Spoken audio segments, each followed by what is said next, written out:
ഇങ്ങനെ വർഷങ്ങൾ പഴക്കമുള്ള കുറേ പ്രശ്നങ്ങളെ മനഃപൂർവ്വം പറയിപ്പിക്കണമല്ല, അവർ കൊണ്ടുവരുന്ന സാക്ഷ്യങ്ങൾ ഞങ്ങൾ ഉടമ്പടി എലമെൻ്റ് എന്ന് പറയും അതിനെ.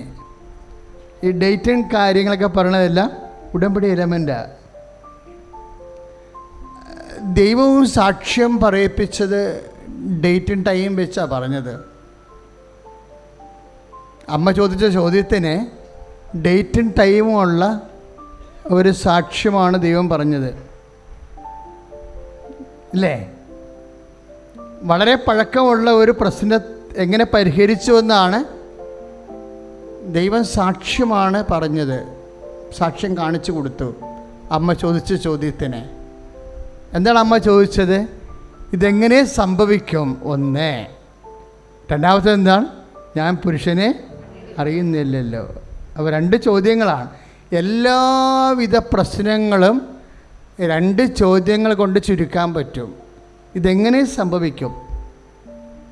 ഞാൻ പുരുഷനെ അറിയുന്നില്ലല്ലോ. എന്നുവെച്ചാൽ പുരുഷനെ അറിയുക എന്ന് വെച്ചാൽ സ്വാഭാവികമായ യൗക്തികമായ ഒരു കാര്യമാണ്, യുക്തിപരമായ ഒരു കാര്യമാണ്. ഒരു കുഞ്ഞ് ജനിക്കണമെങ്കിൽ സ്ത്രീയും പുരുഷൻ പരസ്പരം അറിയണമെന്നുള്ളത് സ്വാഭാവികമായൊരു കാര്യമാണ്, യുക്തിപരമായ റീസണബിൾ തിങ്ങാണ്.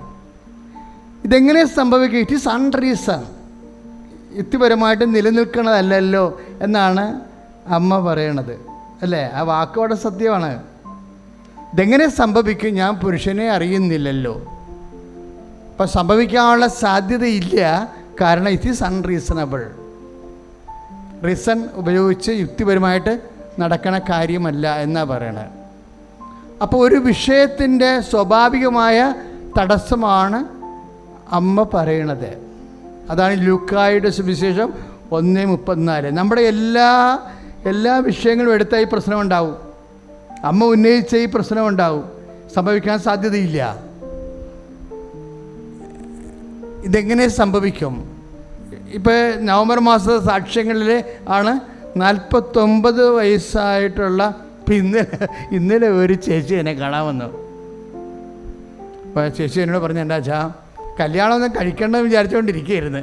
അപ്പോൾ കൃപാസനത്തിൽ ഒരു സാക്ഷ്യം കേട്ടു, 49 വയസ്സുകാരത്തേക്ക് കല്യാണം കിട്ടിയെന്ന്. അപ്പോൾ ഞാൻ എൻ്റെ ജീവിത പങ്കാളി തിരക്കി ഇറങ്ങിയിരിക്കണമെന്ന്. അല്ല, അവർക്കുണ്ട് 40-47 വയസ്സുണ്ട് അവർക്ക്. അവർ ആ ഫയല് മടക്കി വെച്ചിരിക്കുന്നു. എനിക്ക് പക്ഷേ എനിക്ക് ഇഷ്ടപ്പെട്ടത്, ഞാൻ കർത്താവിനോട് കുറേ പറയുകയും ചെയ്തു, അവർക്ക് ഒരു ജീവിത പങ്കാളിയെ കാണിച്ചു കൊടുക്കാൻ പറഞ്ഞു. അല്ല പിന്നെ എന്ത് ചെയ്യാനാ? അത് അവർ ഇനി നടക്കത്തില്ല എന്ന് വിചാരിച്ചുകൊണ്ട് ആ ചാപ്റ്റർ ക്ലോസ് ചെയ്ത് ഇരിക്കുന്നു. അപ്പോഴാണ് ഈ നവംബർ മാസത്തിൽ കൃപാസനത്തിൽ ഒരു ചേച്ചി സാക്ഷ്യം പറഞ്ഞു, 49 വയസ്സുള്ള എനിക്ക് കല്യാണം ഉടമ്പടി എടുത്തപ്പോൾ കല്യാണം നടന്നു വന്നു. അത് കേട്ടോടുകൂടി ആ ഉണങ്ങിയ കമ്പ് ഉടനെ അവരെ അത് തളർക്കാൻ തുടങ്ങി. കാര്യം ഉണങ്ങിയ കമ്പ് തളർക്കണത് വാഗ്ദാന പേടകത്തിൻ്റെ ഒരു നേച്ചറാണ്. അറ്റുപോയ പ്രതീക്ഷകൾക്കെല്ലാം ഒരു പുതിയ ഉണർവ് വരണത് വാഗ്ദാന പേടകത്തിലുള്ളതാണത്. കാര്യം വാഗ്ദാന പേടകത്തിൽ എന്തൊക്കെയാണ് ഉള്ളത്? മന്ന, അപ്പം, പിന്നെ കർത്താവിൻ്റെ വചനങ്ങൾ, അഹറോൻ്റെ പൂത്തവടി. അഹറോൻ്റെ പൂത്തവടി വാഗ്ദാന പേടകത്തിൻ്റെ വാഗ്ദാനങ്ങളിലൊന്നാണ്. ഉണക്ക കമ്പ് കൊണ്ടേ വെച്ചതാണ്. അത് മോസസിൻ്റെ വൈഫാണ് പ്രോബ്ലം ഉണ്ടാക്കിയത്. അഹറോനെ പോലെ എനിക്കും പ്രവചിക്കാൻ കഴിവുണ്ടെന്ന് പറഞ്ഞപ്പോഴേ അതിൻ്റെ കൂടെ കൂടാനും ആളുണ്ടായി. അങ്ങനെ ഒരു ഗ്രൂപ്പിസം കുടുംബത്തിലുണ്ടായപ്പോഴേ മോസസിൻ്റെ അടുത്ത് വന്ന് പറഞ്ഞു, എനിക്ക് അഹറോനെയും തള്ളാൻ പറ്റത്തില്ല, എൻ്റെ ജീവിത പങ്കാളിയും തള്ളാൻ പറ്റത്തില്ല, നീ തന്നെ ഒരു സമാധാനം ഉണ്ടാക്കാൻ പറയും. അപ്പം തള്ളാൻ പറ്റാത്ത കാര്യങ്ങൾ വരുമ്പോൾ ആരാണ് സമാധാനം ഉണ്ടാക്കേണ്ടത്? രണ്ട് കൂട്ടക്കാരെയും നമുക്ക് തള്ളാൻ പറ്റത്തില്ല. അപ്പം അങ്ങനെ വരുമ്പോൾ ആരാണ് ആ സമാധാനം ഉണ്ടാക്കേണ്ടത്? ദൈവം തന്നെയാണ്. അപ്പോൾ ദൈവം ഒരു ജ്ഞാനം കൊടുത്തു. ഇത് പറഞ്ഞ് നീ എല്ലാ ഗോത്രങ്ങളിൽ നിന്നും ഇതുപോലെ നീ കൊണ്ടുവന്ന് വടി വെട്ടി വാങ്ങി കൊണ്ടുവന്ന് കൂടാരത്തിൽ വെക്കുക.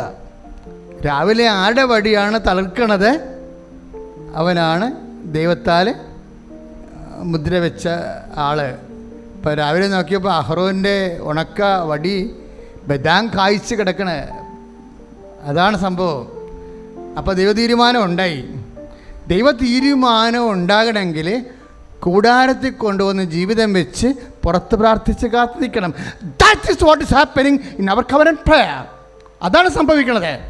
ദൈവതീരുമാനം ഉണ്ടാകണമെങ്കിൽ കൂടാരത്തിൽ കൊണ്ടുവന്ന് നിൻ്റെ ജീവിതത്തിന് ഉണക്കവടി വെച്ചുകൊണ്ട് പുറത്ത് നീ പ്രാർത്ഥിച്ചുകൊണ്ടിരിക്കും. അതാണ് നമ്മൾ ഉടമ്പടി ചെയ്തിരിക്കുന്നത്. കൈ ഇടിച്ച് കർത്താവില്ല. എൻ്റെ സഹോദരങ്ങൾക്ക് തോന്നിയിട്ടുണ്ടോ നമ്മൾ ഉടമ്പടി ചെയ്യുമ്പോൾ ദൈവത്തോട് കുറച്ചുകൂടി സ്വന്തം പോലെ ഒരു ആത്മബന്ധമാകുന്നുണ്ടെന്ന് തോന്നുന്നുണ്ടോ?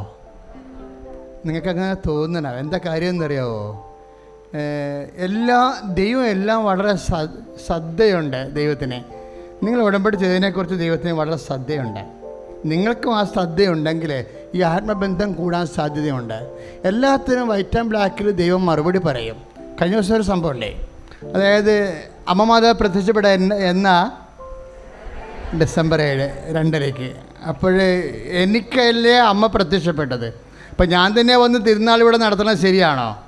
സഭാപരമായിട്ട് തെറ്റുണ്ട് അതിൻ്റെ അകത്ത്, ശരിയല്ല. അതുകൊണ്ട് ഞാൻ ഡിസംബർ 7 കൃപാസനത്തിൽ കയറിയില്ല.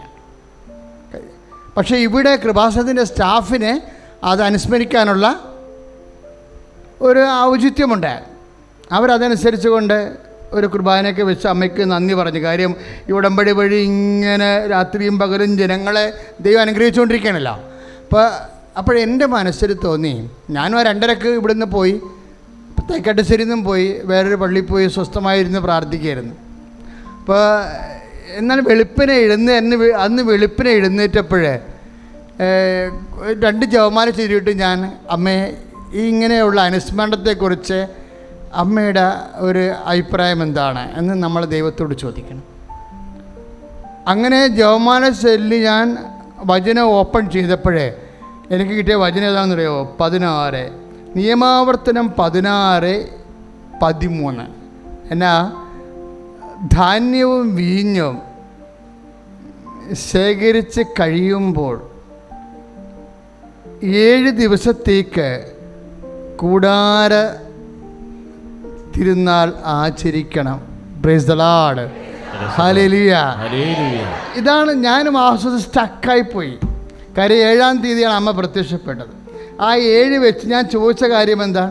തിരുനാൾ ആചരിക്കുന്നതിനെക്കുറിച്ച് അമ്മയുടെ അഭിപ്രായമാണ് ചോദിക്കുന്നത്. അതിന് പിതാവായ ദൈവമാണ് പരിശുദ്ധാത്മാ വഴി മറുപടി പറയേണ്ടത്. ആ മറുപടി എന്താ?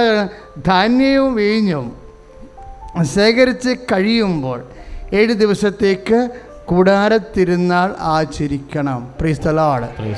അപ്പോൾ കൃപാസനം എന്താ? കൂടാരമാണ് ശരിക്കും. നമ്മൾ ഈ വിളക്കൊക്കെ വെച്ചിരിക്കുന്നത് കൂടാരത്തിൻ്റെ വലതുവശത്താണ് വിളക്ക് വെക്കേണ്ടതെന്ന് ബൈബിളിലുണ്ട്. അതാണ് വലതുവശത്ത് വിളക്ക് വെച്ചിരിക്കുന്നത്, ഉടമ്പടി വിളക്ക്. ഇപ്പോൾ വരുന്നൊരു വിഷയമെന്ന് പറയണത് കൂടാരത്തിലാണ് നമ്മുടെ ഉണക്ക വടി. നമ്മൾ ഉടമ്പടി ചെയ്യുന്നതിലൂടെ ജീവിതത്തിൻ്റെ ഉണക്ക വടികളെല്ലാം കൊണ്ടുവന്ന് വെക്കണ എവിടെയാണ്? ഈ ഉടമ്പടി ചെയ്തുകൊണ്ട് കൂടാരത്തിൽ ദൈവത്തിന് സമർപ്പിക്കുകയാണ്. എന്നിട്ട് നമ്മൾ പുറത്ത് ഉപവാസം, അതുപോലെ തന്നെ ദാനധർമ്മം, പ്രേക്ഷിത പ്രവർത്തനമായിട്ട് നമ്മൾ ദൈവികമായ കാര്യങ്ങളിൽ നമ്മളതിനകത്ത് നിമഗ്നരാകും. അത് കഴിയുമ്പോൾ നമ്മുടെ വരേണ്ട വടികളെല്ലാം ദൈവം, ജീവിതമാകുന്ന വടികളെല്ലാം ദൈവം പരിശുദ്ധമ്മയുടെ മാധ്യസ്ഥം വഴി ബദാം കായ്ക്കണ പോലെ കായ്ക്കും. അതാണ് സാക്ഷ്യങ്ങളെന്ന് പറയണത്. ശ്രുതികട ഹല്ലേലൂയ. അപ്പോഴെങ്ങനെ സംഭവിക്കും? ഞാൻ പുരുഷനെ അറിയുന്നില്ലല്ലോ. അതാണ് ലൂക്ക 1:34. ഇതുപോലെ നിൻ്റെ ജീവിതത്തിൻ്റെ ഓരോ വിഷയവും, IELTS പാസ്സാകാനായാലും ശരി, സ്ഥലം വിറ്റ് മാറാത്തതായാലും മക്കളില്ലാത്തതായാലും. നവംബർ മാസം ഭയങ്കര ബ്ലെസ്ഡ് ആയിരുന്നു. എന്താണെന്നറിയാവോ? ഞാൻ 3 കുഞ്ഞുങ്ങളെ ഒരുമിച്ച് കണ്ട് എടുത്ത് തുടങ്ങിക്കാൻ ഈ ചോറൂട്ടാൻ വന്നപ്പോൾ, അപ്പോൾ 3 കുഞ്ഞുങ്ങളെയും ചോറൂട്ടണ സമയത്ത് അപ്പനും അമ്മയും പറഞ്ഞു, വെച്ചാൽ 10-15 വർഷമായിട്ട് കുഞ്ഞുങ്ങളില്ലായിരുന്നു. ഉടമ്പടി ചെയ്തപ്പോൾ അമ്മ ഒരുമിച്ച് 3 കുഞ്ഞുങ്ങളെ തന്നു. Praise the Lord. ഞാനിങ്ങനെ കണ്ണും തുറച്ച് നോക്കിക്കൊണ്ട് നിന്ന് എന്തൊരു അത്ഭുതമായി കാണുന്നതെന്ന്. അത്രയും വലിയ കാര്യങ്ങളാണ് ഇതെല്ലാം, സാക്ഷ്യങ്ങളാണ്. എന്ന് വെച്ചാൽ എന്താ പ്രശ്നം തരുമോ? നിങ്ങളിപ്പോൾ മക്കളില്ലാത്ത ഒരു അച്ഛനെ കേൾക്കുന്നുണ്ടല്ലേ? ബദാം കായ്ക്കണ പോലെ നിങ്ങൾ കായ്ക്കും. എത്ര ഉണക്ക വടിയ കൗണ്ടില്ല, അതുപോലെ തന്നെ ബീജം ഉൽപ്പാദിപ്പിക്കപ്പെടുന്നില്ല, അതുപോലെ തന്നെ എന്തെങ്കിലുമൊക്കെ വൈദ്യശാസ്ത്രം പറയട്ടെ, അതല്ല നിങ്ങൾ വിശ്വസിക്കേണ്ടത്. നിങ്ങൾ എന്തിനാണ് വിശ്വസിക്കേണ്ടത്? ശാസ്ത്രത്തെ അല്ല വിശ്വസിക്കേണ്ടത്. ആരെ വിശ്വസിക്കേണ്ടത്? ദൈവത്തെ. ശാസ്ത്രത്തെ വിശ്വസിക്കേണ്ടെന്നല്ല എൻ്റെ അർത്ഥം. അതിനേക്കാൾ ഉപരി നമ്മൾ വിശ്വസിക്കുന്ന ആരെയാണ്? ദൈവത്തെ. കാര്യം എന്താണ്? ഈ കല്ലിൽ നിന്ന് എബ്രാഹത്തിന് സന്തതി ജനിപ്പിക്കുവാൻ ദൈവത്തിന് കഴിയുമെന്ന് പറഞ്ഞ വചനമുണ്ട്. 3:9 മത്തായി 3:9. ഈ കല്ലിൽ നിന്ന് ഒന്ന് പറഞ്ഞേ, ഈ കല്ലിൽ നിന്ന് എബ്രാഹത്തിന്റെ സന്തതികളെ ജനിപ്പിക്കാൻ ദൈവത്തിന് കഴിയും. ചില മുതിർന്ന എൻ്റെ ഉപദേശകരല്ലേ സഭയിലുള്ളവർ പറഞ്ഞു, ഇത്രയും സാക്ഷ്യം പറയിപ്പിക്കണോ, ഇത്രയും സാക്ഷ്യം കൊണ്ട് പത്രം നിറക്കണോ എന്നൊക്കെ എന്നോട് ചോദിച്ചിട്ടുണ്ട്. പക്ഷെ നമുക്ക് വേറെ ഒന്നും ചെയ്യാനില്ല. എന്താ കാര്യം? ഉടമ്പടി നിലനിൽക്കുന്നത് എവിടെയാണ്? സാക്ഷ്യങ്ങളിലാണ് നിലനിൽക്കുന്നത്. സാക്ഷ്യം നമ്മളല്ലല്ലോ പറയിപ്പിക്കാൻ തുടങ്ങിയത്. ആദ്യം സാക്ഷ്യം കാണിക്കാൻ തുടങ്ങിയ ആരാ? ദൈവമാണ് ആദ്യം സാക്ഷ്യം കാണിക്കാൻ തുടങ്ങിയത്. അമ്മ ചോദിച്ചൊരു ചോദ്യത്തിന് സാക്ഷ്യമാണ് പറഞ്ഞത്. അമ്മ ചോദിച്ചു, ഇതെങ്ങനെ സംഭവിക്കും? ഞാൻ പുരുഷനെ അറിയുന്നില്ലല്ലോ. സംഭവിക്കാൻ സാധ്യതയില്ല, കാരണം ഇത് റീസണബിൾ അല്ല എന്ന് പറയും. അപ്പോൾ അൺറീസണബിൾ ആയിട്ടുള്ള വേറൊരു കാര്യം ദൈവം പറയും. ഇത് റീസണബിൾ അല്ലെന്ന് അമ്മ പറയും. യുക്തിപരമായിട്ട് നിലനിൽക്കണമല്ല എന്ന് പറയും. കാര്യം എന്താണ്? ഞാൻ പുരുഷനെ അറിയുന്നില്ലല്ലോ എന്ന് പറയും. ഇത് യുക്തിപരമായി നിലനിൽക്കണതല്ല എന്ന് പറയുമ്പോൾ ദൈവം പറയും, ഇനി യുക്തിപരമായി നിലനിൽക്കാത്ത വേറെ ഒരു സാക്ഷ്യം നിന്നോട് ഞാൻ പറയാം. ഏതാണത്? അതാണ് സംഭവം. നിന്റെ ചാർച്ചക്കാരി എലിസബത്ത് ഒരു പുത്രനെ ഗർഭം ധരിച്ചിരിക്കുന്നു. വാർദ്ധക്യത്തിൽ ഒരു പുത്രനെ ഗർഭം ധരിച്ചിരിക്കുന്നു. വന്ധ്യ എന്നറിയപ്പെട്ടിരുന്നു അവൾക്കിത്. അവ രണ്ട് റീസണബിളില്ലാത്ത കാര്യമാണ് പറയണത്. നിന്റെ ചാർച്ചക്കാരെ എലിസബത്ത് ആ മറുപടി കേട്ടില്ലേ? മാതാവ് ചോദിച്ച ചോദ്യത്തിന് മറുപടി തന്നെ വരവ് കണ്ടില്ലേ? ലുക്ക 1:38-9 എന്താ പറയണത്? ഇതാ നിന്റെ ചാർച്ചക്കാരി എലിസബത്ത് വാർദ്ധക്യത്തിൽ ഒന്ന് പറഞ്ഞ, ഇതാ നിന്റെ ചാർച്ചക്കാരിയായ എലിസബത്ത് വാർദ്ധക്യത്തിൽ ഒരു പുത്രനെ ഗർഭം ധരിച്ചിരിക്കുന്നു.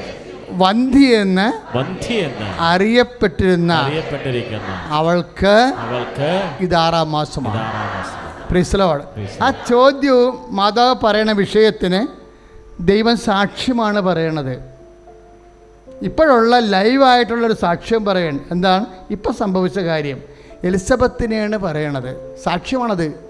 എലിസബത്ത് സംഭവിച്ച മഹാ അത്ഭുതത്തെയാണ് ദൈവം മാതാവിൻ്റെ ചോദ്യത്തിന് മറുപടി പറയണത്. എൻ്റെ ദൈവവേദന നിങ്ങളുടെ എല്ലാത്തിൻ്റെയും ചോദ്യത്തിന് മറുപടി എന്താണ്? സാക്ഷ്യമാണ്.